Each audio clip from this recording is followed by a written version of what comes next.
பெர்சாத்துவில் பேராளர் ஆண்டு கூட்டத்தில் மஇகா பங்கேற்றிருப்பது ஒற்றுமை அரசாங்கத்தில் மஇகா மீதான நம்பகத்தன்மையை கேள்விக்குறி ஆக்கியிருப்பதாக குந்தோங் சட்டமன்ற உறுப்பினர் துளசி மனோகரன் தெரிவித்தார். பகலில் வாரிசானுடனும் இரவில் பிரிக்காத்தானுடனும் மஇகா உறவு கொள்வது ஆபத்தான அரசியல் என்று அவர் கூறினார். பாரிசான் தலைமை உடனான கூட்டத்தில் மஇகா அமைதியாக இருப்பதாகவும் வெளியில் கூச்சலிடுவதாகவும் பாரிசான் துணைத் தலைவர் முகமது ஹசான் தெரிவித்துள்ளார். அப்படியானால் மஇகா போலி முகமூடி அணிந்திருந்து அரசாங்கத்துடன் உறவாடுவது வெளிச்சத்திற்கு வந்துள்ளதாக துளசி மனோகரன் சாடினார். ஒற்றுமை அரசாங்கத்தில் அங்கம் வகிக்கும் மற்ற கட்சிகளை விடவும் மஇகா அதிகமாக பயனடைகிறது.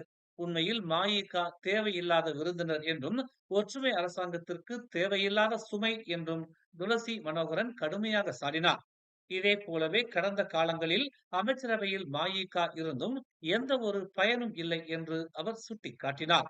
அமைச்சரவையிலும் இத்தனை காலமாக மஇகா அமைதியாகவே இருந்துவிட்டு வெளியே வந்து நாங்கள்தான் இந்திய சமூகத்தின் தலைவர்கள் என பெருமைப்பட்டுக் கொண்டிருப்பதாக துளசி மனோகரன் கூறினார். மேலும் செய்திகளை தெரிந்து கொள்ள தமிழ் மலர் நாளிதழை பாருங்கள். உடனுக்குடன் செய்திகளை தெரிந்து கொள்ள தமிழ் மலர் இணையதளம், தமிழ் மலர் செயலி மற்றும் மலர் டிவி யூடியூப் சேனலை வலம் வாருங்கள்.